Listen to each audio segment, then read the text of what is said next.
My name is Lauren Mitchell. I'm 29. And on the day I married the man I love, the entire family row at my ceremony sat completely, painfully empty. No dad walking me down the aisle. No mom dabbing her eyes. No sister waving at me from the front. Just white chairs and a silence that screamed louder than any organ music. Hours before I put on my dress, my dad called me from an airport gate. He sounded rushed, almost annoyed.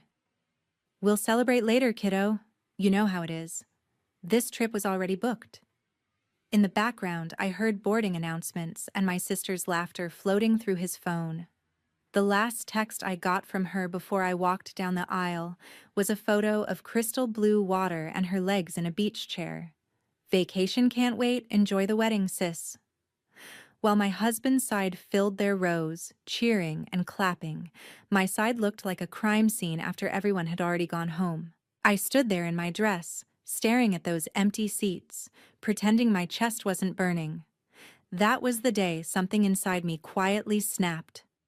I didn't scream. I didn't throw a fit. I watched, I remembered, and I started keeping receipts. Literal and emotional. 2 months later, the same people who'd chosen the Maldives over me called with a different tone in their voices, begging me to fly out for her big day at a luxury resort. They thought I'd show up, smile pretty, and play the forgotten daughter again. They had no idea how much I'd changed. Before I tell you what my dad said that night, and what happened after I picked up the mic at my sister's wedding, tell me, what time is it for you right now? And where are you watching from? I want to see how far this story about family, boundaries, and payback will travel. I'm an ER nurse in Houston, used to chaos. Sirens, alarms, people yelling orders over one another. I'm trained to stay calm when everyone else is falling apart. But nothing in my job prepared me for the quiet kind of trauma you feel when your own family votes with their feet and chooses a vacation over your wedding. Growing up, I always knew my dad had a favorite. He runs a successful construction company, Mitchell and Sons Custom Homes, big houses, big clients, big ego. At church and in the community, he's the family man, the guy who gives speeches about hard work and putting family first. At home, family first usually meant Chloe first. My little sister, 3 years younger, the golden child with the big eyes and bigger Instagram following. I was the responsible one. Honor roll, scholarships, night shifts at the hospital. She was the fun one, the one Dad flew to Cabo for her 21st birthday, while telling me, "You're tough. You don't need all that." When I got engaged, I thought maybe this time would be different. Dad took me to lunch at a steakhouse, pulled out a leather checkbook, and wrote a generous check for wedding expenses like it was no big deal. "You've earned this, Lore," he said.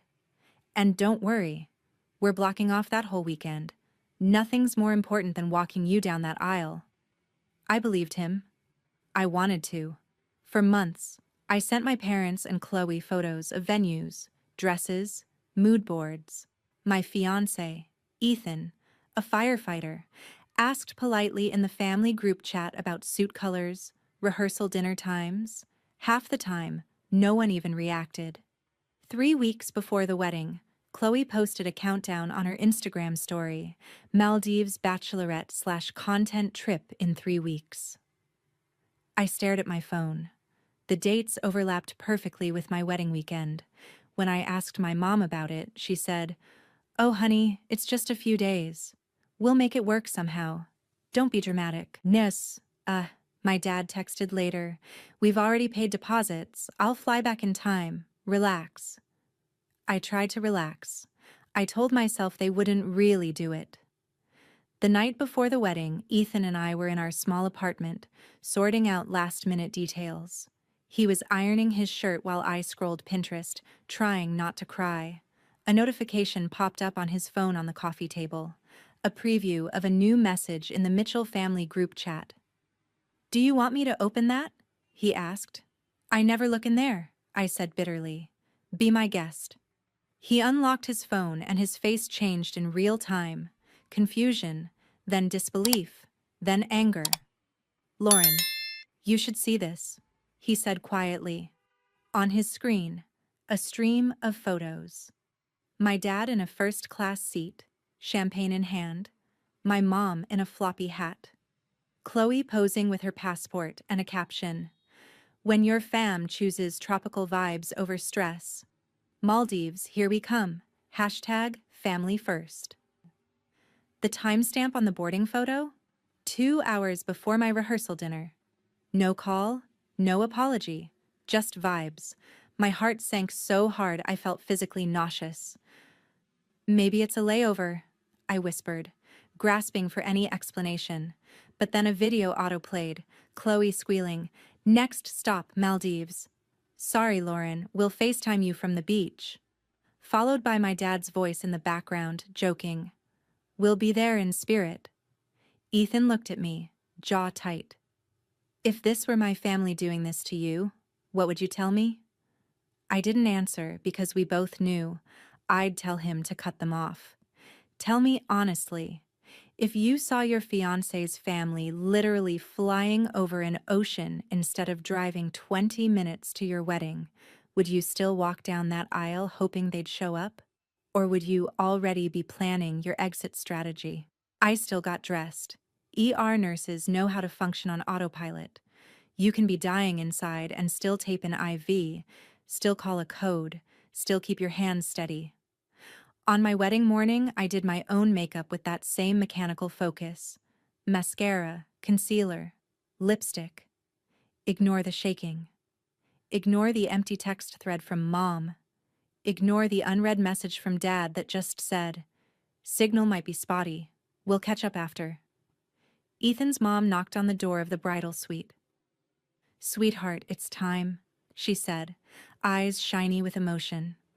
I forced a smile, grabbed my bouquet, and walked toward the sanctuary doors. The music started. The doors opened. I stepped out, and immediately saw it. On the left, Ethan's side, packed. His brothers, his cousins, his childhood friends. They stood to their feet, clapping, whistling, beaming at him and then at me. On the right, my side, 2 coworkers from the hospital, my college roommate, and 3 empty rows reserved with white cards that read, "Bride's Family." All those chairs, perfectly lined up, staring back at me like teeth in a mouth that refused to speak. My knees almost buckled. Ethan saw it too. His eyes darkened with something between fury and heartbreak. We met at the altar, and he squeezed my hands so tight my knuckles ached. "You look incredible," he whispered. "You and me, that's enough." I nodded because if I spoke, I'd sob. The officiant began the ceremony.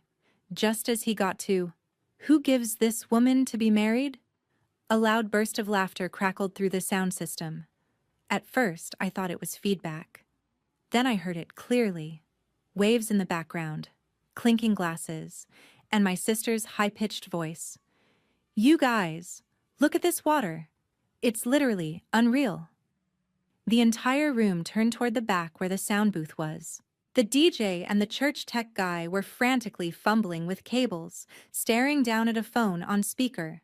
On the screen, facing the crowd thanks to some thoughtless tech, was my dad in sunglasses, drink in hand, standing on a deck over turquoise water. "Happy wedding day, kiddo," he shouted into the phone, oblivious that his face was now 20 feet tall on the projector. "We're tuning in from the Maldives. We'll celebrate later when things aren't so crazy here. Show her the beach, Chloe." The camera swung around to my sister in a bikini and a white cover-up, posing with a mimosa. "Vacation can't wait, sis. We'll repost your photos." She giggled, tossing her hair. Someone in the crowd coughed. Someone else muttered, "You've got to be kidding me." I could hear whispers starting immediately. "That's her family? They're calling from vacation?" Ethan's mom, sitting in the front row, covered her mouth in horror. The tech finally yanked the phone off the system, killing the sound, but the damage was done. The officiant cleared his throat, clearly rattled. Shall we continue? He asked gently. I looked at Ethan. His jaw was clenched so hard I could see the muscle twitch. We can stop, he whispered. We don't have to go through with this today. No, I said, surprising both of us. We promised each other. Let's just finish this. For us. I felt myself detach, hovering above my own body as we said our vows. I promised to love and cherish him. He promised to stand by me. The room blurred at the edges except for those 3 empty rows, burned into my vision, and the after-image of my dad's stupid sunglasses. When the officiant finally said, "You may kiss the bride," the applause sounded thin and awkward. As we walked back down the aisle, Ethan leaned in and murmured, "I swear to you, Lauren, they will never do this to you again." While the guests funneled out to the courtyard for photos, I slipped into a side hallway, pulled out my phone, and opened the family group chat. The Maldives videos were still there, along with screenshots of Chloe's Instagram story, a boomerang of my dad raising his glass with the caption, "When your fam's idea of support is sending good vibes from over the ocean #family first." I hit save on every image, every video, every caption. I didn't know how yet, but I knew this. One day, there would be a reckoning. If your family humiliated you on a giant screen on your wedding day, would you confront them right away? Or would you wait, gather proof, and strike when they least expected it? The reception that followed was beautiful for everyone else. Fairy lights, great food, Ethan's friends dancing like idiots, his cousins giving heartfelt toasts about how he'd always looked out for them. Every time someone mentioned family, I felt a little jolt in my chest. When it came time for parents' speeches, Ethan's dad stood up, cleared his throat, and said, "I didn't get to raise a daughter, but today I feel like we gained one." The room, "Oh, Ed." I smiled, but my eyes stung. My side of the mic stayed silent. Between songs, Ethan and I slipped out for a moment of air. We stood just outside the venue under a string of lights, the faint sound of laughter drifting out behind us. "You okay?" he asked. I laughed, but there was no humor in it. "My dad literally photobombed my wedding from another continent. What do you think?" He reached into his inside pocket and pulled out his phone. "You should also see this," he said. On Chloe's public Instagram. A photo posted less than an hour after we said, "I do." My family in swimwear, standing around a candlelit table on the beach. My dad in the center, holding up a glass of champagne. The caption, "To my favorite girl finally getting her dream trip Maldives with the best fam on earth. #family first. #wouldn't miss it for the world." The timestamp overlapped almost exactly with the moment Ethan and I were exchanging rings. I stared at the screen until the image blurred. "Wouldn't miss it for the world," I repeated, my voice flat.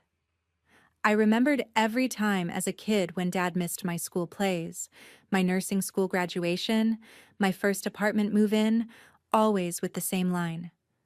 "We'll celebrate later, Laure. You know I'm busy."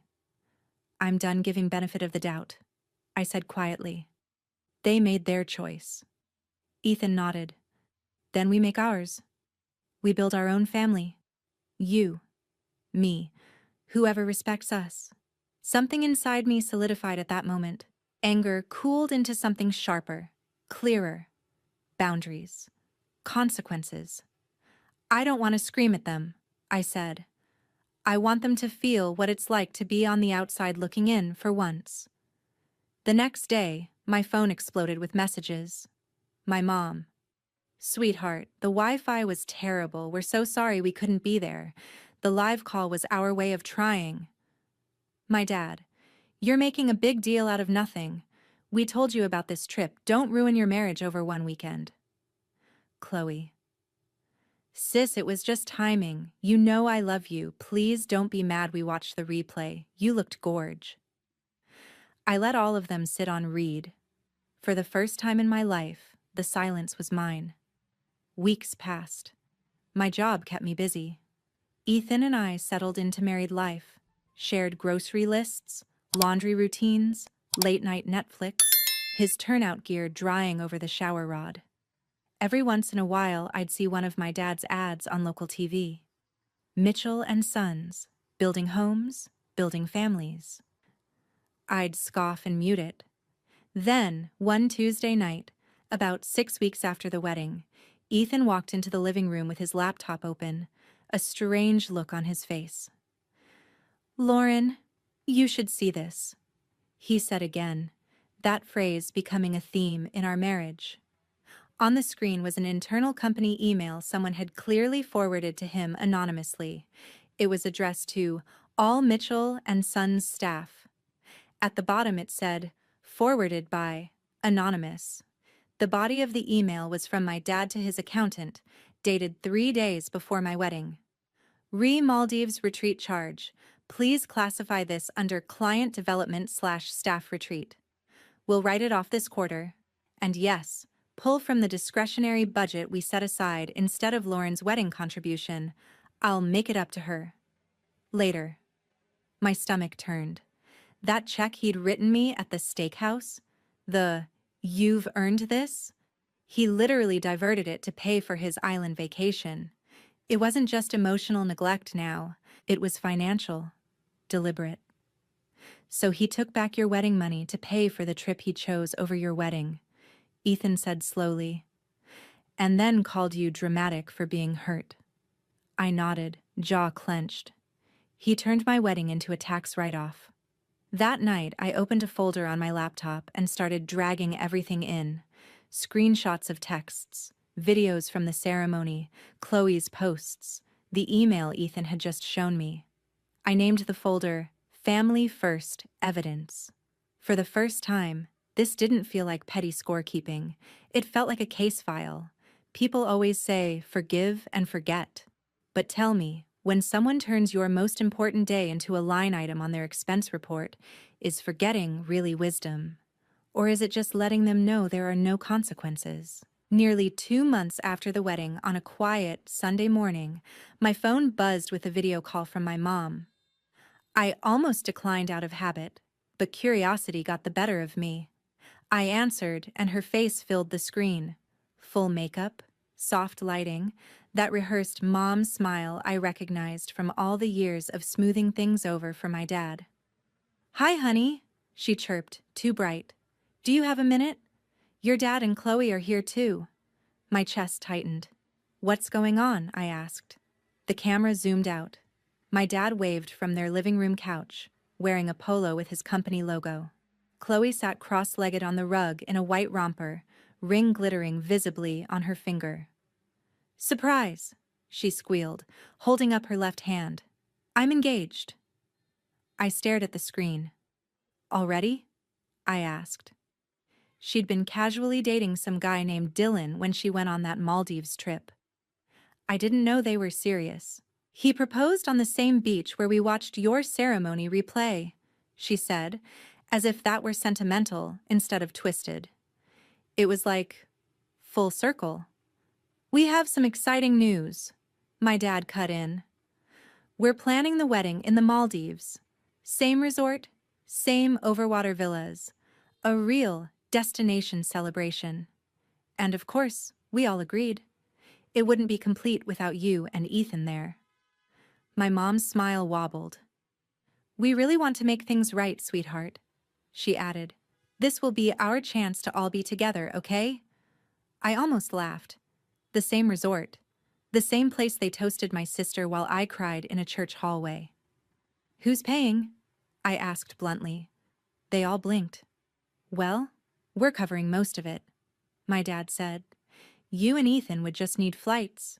And, we thought it would be symbolic to use the original wedding budget we set aside.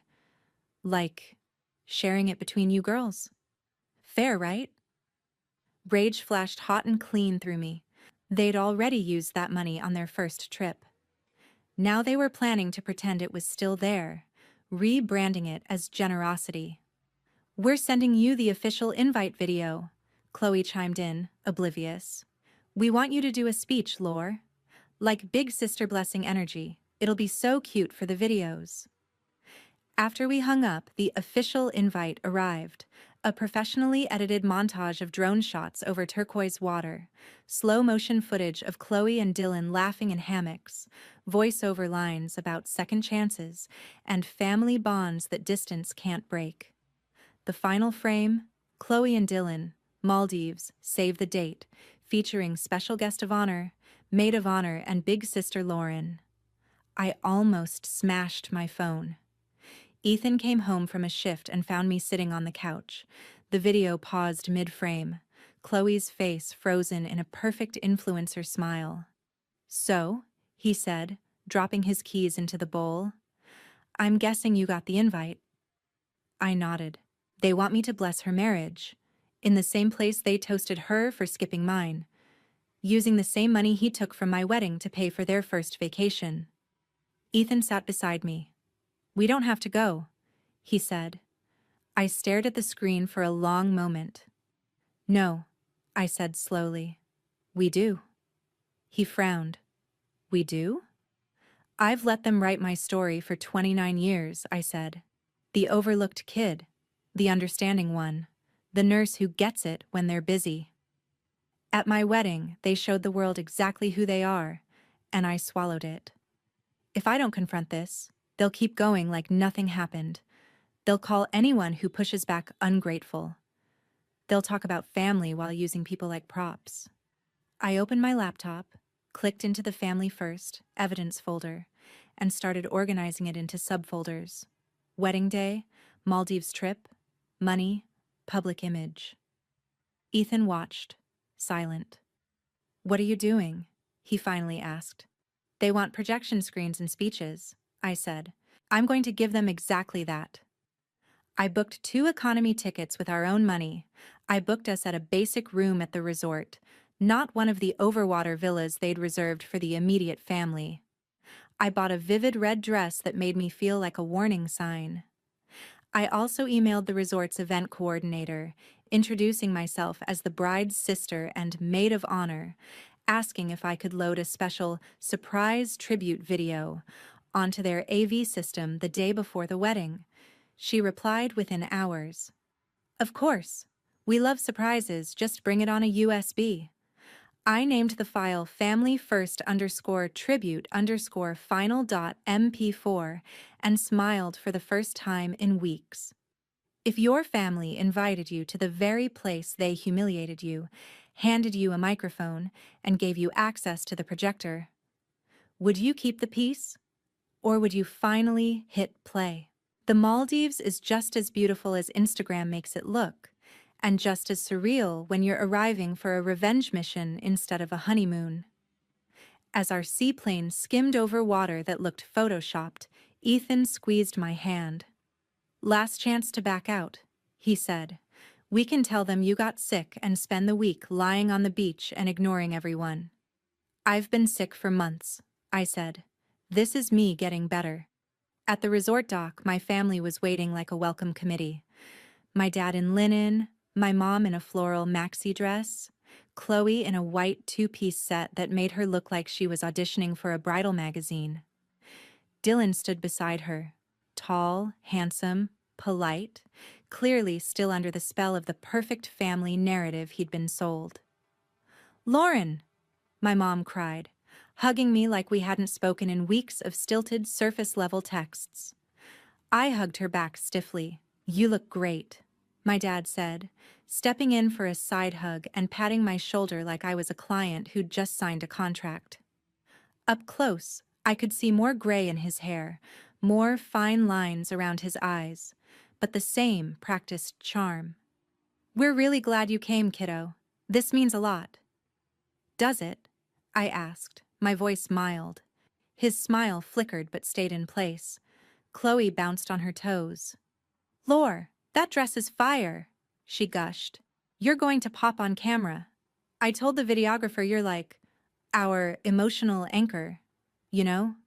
Big sister, old wounds healing, all that." "Old wounds," I repeated. "Sure." The resort staff handed us cool towels and coconut water. We checked into our modest room, still nicer than anything I'd stayed in before, but nothing like the overwater palaces I could see outside our window. My parents and Chloe were in those, of course, posting room tours that evening. Before dinner, I met with the event coordinator in the reception hall, a glass-walled pavilion overlooking the ocean where the ceremony and reception would be held. "Here's the USB," I said, handing it over. "It's a mashup of childhood clips, photos, and some messages from people back home." Only one of those descriptions was technically true. "Perfect," she said, plugging it into the laptop connected to the projector. "We'll cue it when you start your speech. You just nod at the DJ when you're ready." She clicked play to check the file. The opening frames, innocent childhood photos of Chloe and me in matching pajamas, clips my mom had sent over the years, played over soft music. I'd included those on purpose, to lull everyone into a false sense of security. "Looks great," the coordinator said, stopping it before it shifted into the less flattering material. The day of the wedding was a blur of heat and tension. Chloe's ceremony on the deck overlooking the water looked like a Pinterest board come to life. White flowers, gauzy drapes blowing in the breeze, guests in pastels and designer sunglasses. My dad walked her down the aisle, smiling like the father of the year as drones buzzed overhead capturing every angle. I felt Ethan's hand in mine, grounding me. During the vows, I watched Chloe promise to always show up for Dylan, trying not to visibly flinch at the irony. After they kissed and everyone tossed flower petals, we moved into the pavilion for the reception. Tables glittered with glassware and candles. A giant screen behind the sweetheart table looped a slideshow of Chloe and Dylan's engagement pictures. Yes, many taken on that first Maldives trip. Every slide was a reminder of where they'd been the day I got married. At our table, a few guests made small talk. "So, Lauren, what do you do back home?" one of Dylan's relatives asked. "I'm an ER nurse," I answered. "I patch people up when the people who were supposed to take care of them don't." The cousin laughed politely, not fully grasping the subtext. My mom floated by, touching my shoulder. "Sweetheart, after dinner, you'll go right before your father's toast," she said. "Softball things, okay? This is a happy day." I smiled thinly. "I'll speak from the heart," I promised. Dinner wound down. The DJ announced, "And now, a special speech from our maid of honor, the bride's big sister, Lauren." Applause. Chloe beamed at me from her seat, eyes already glistening, expecting an emotional, forgiving monologue she could clip for her followers. I stood, smoothed my red dress, and walked to the center of the dance floor. The projector behind me switched from the generic slideshow to a black screen, waiting for me to nod. I looked out at the sea of faces. My parents' friends, my dad's business partners, Dylan's family, resort staff with trays in hand. I took the microphone. "Hi, everyone," I began, my voice surprisingly steady. "For those who don't know me, I'm Lauren, the older sister. I'm also the one person in this room who's seen Chloe and my parents when the cameras aren't rolling."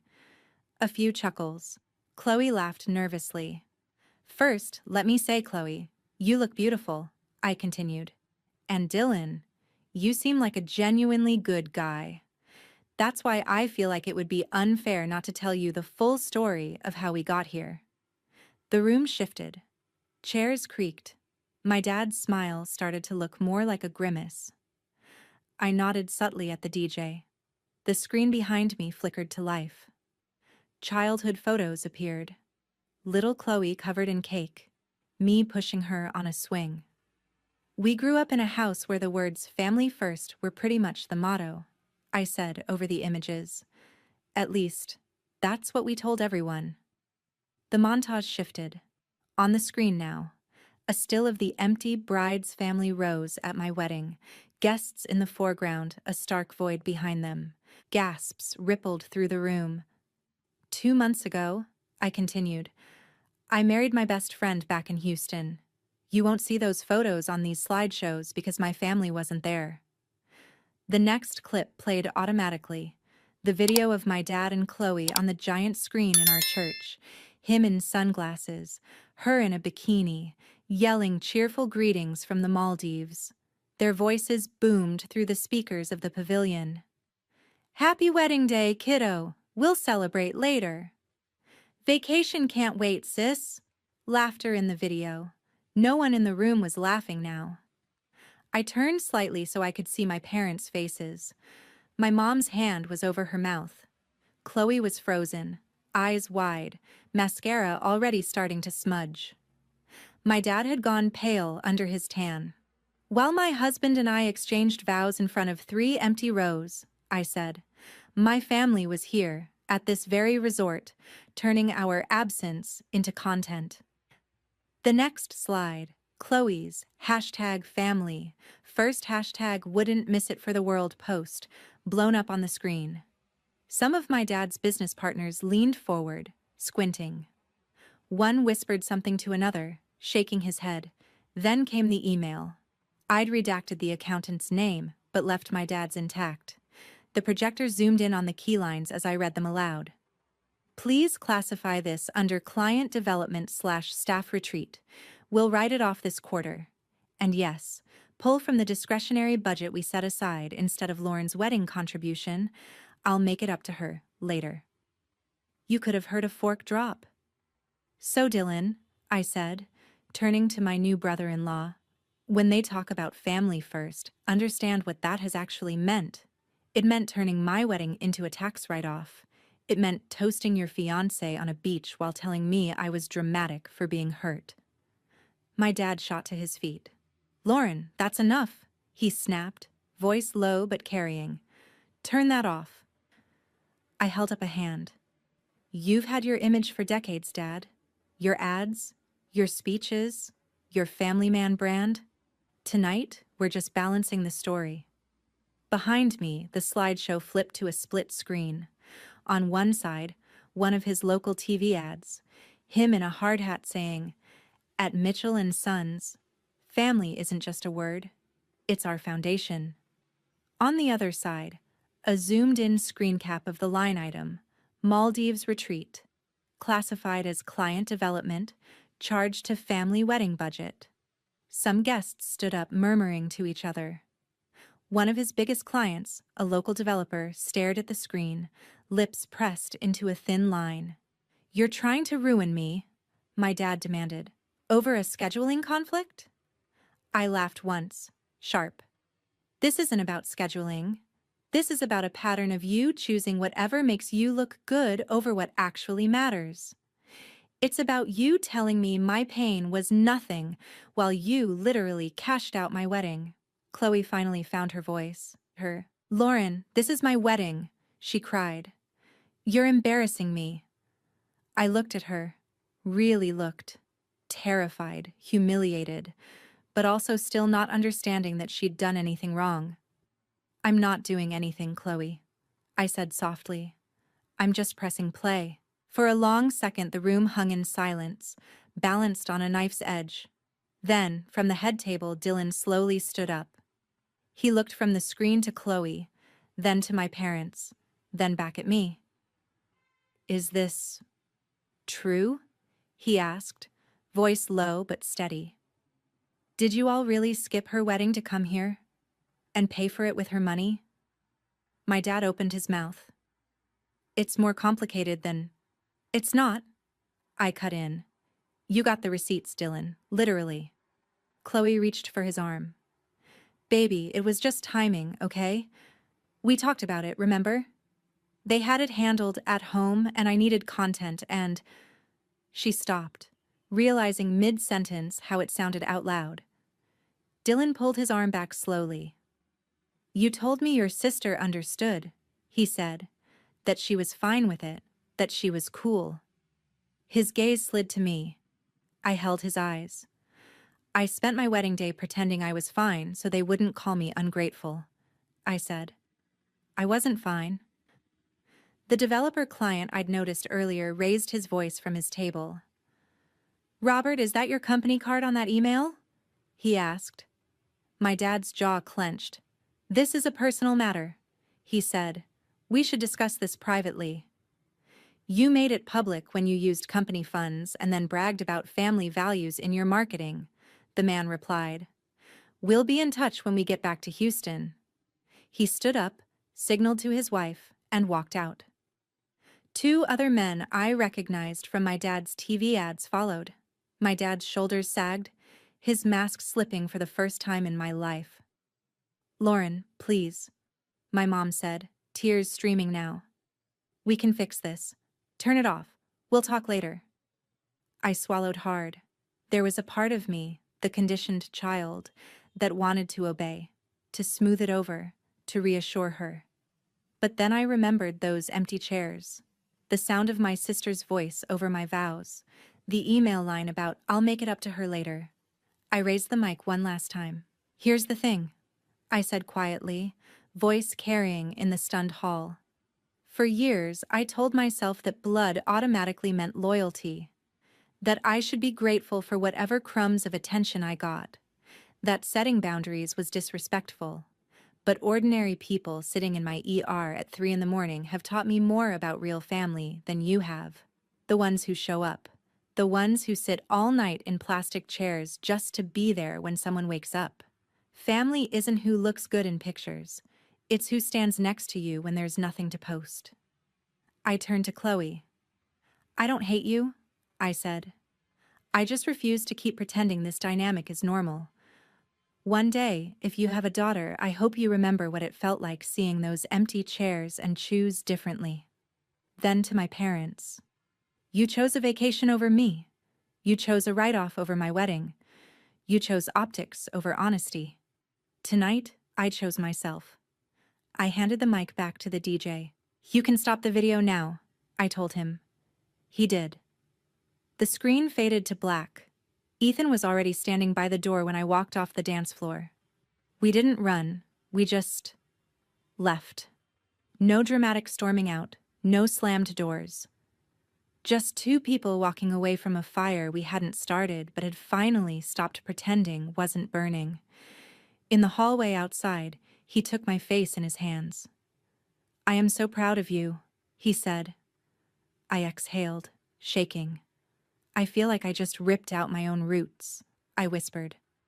Maybe, he said, but now there's room for new ones. Over the next week, the fallout spread fast.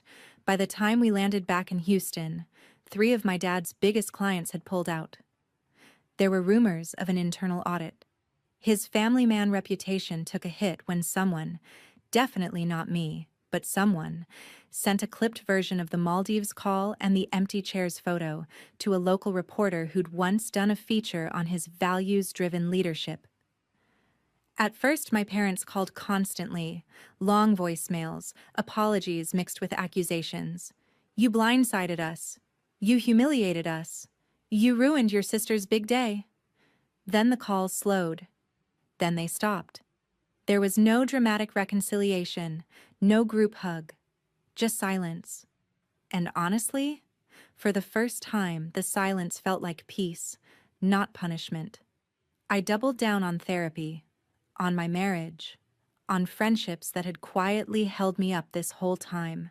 Coworkers who'd sat in those chairs at my wedding, Ethan's mom who called every Sunday just to chat, neighbors who brought over casseroles when we both had night shifts. Slowly, I built what I'd wanted all along, a circle of people who showed up because they cared, not because a camera was rolling. People in the comments might say, "You went too far. You shouldn't air family business in public." Maybe they're right, for their families. But for mine, public image was the weapon they'd used for years. All I did was stop cooperating. If you're listening to this and you've been told you're too sensitive for wanting basic respect, or dramatic for being hurt when people let you down, here's what I learned the hard way. Boundaries are not betrayal. You are allowed to say, "This is not okay," even to the people who raised you. You're allowed to walk away from family that only shows up when it benefits them. You're allowed to build a life with people who choose you on purpose. I didn't get the father of the bride moment I'd pictured. I got something else instead. The realization that my worth is not up for a family vote. So now I'm curious. If you were in my shoes, would you have hit play on that video? Or kept the peace to protect their image? And have you ever had to choose yourself over a toxic family pattern? Tell me where you're listening from and, if you're comfortable, share your story. Somewhere out there, someone needs to hear they're not the only one walking away from an empty row. From my perspective, this story isn't just about a dramatic payback. It's about a woman finally refusing to accept being second choice in her own family. Lauren's decision to expose the truth may look harsh to some, but it also shows how powerful it is to set boundaries after years of being overlooked. Sometimes the real revenge is choosing yourself and breaking a toxic pattern instead of staying quiet. If you were in her place, would you have done the same at the wedding? And have you ever felt like the forgotten child in your own family?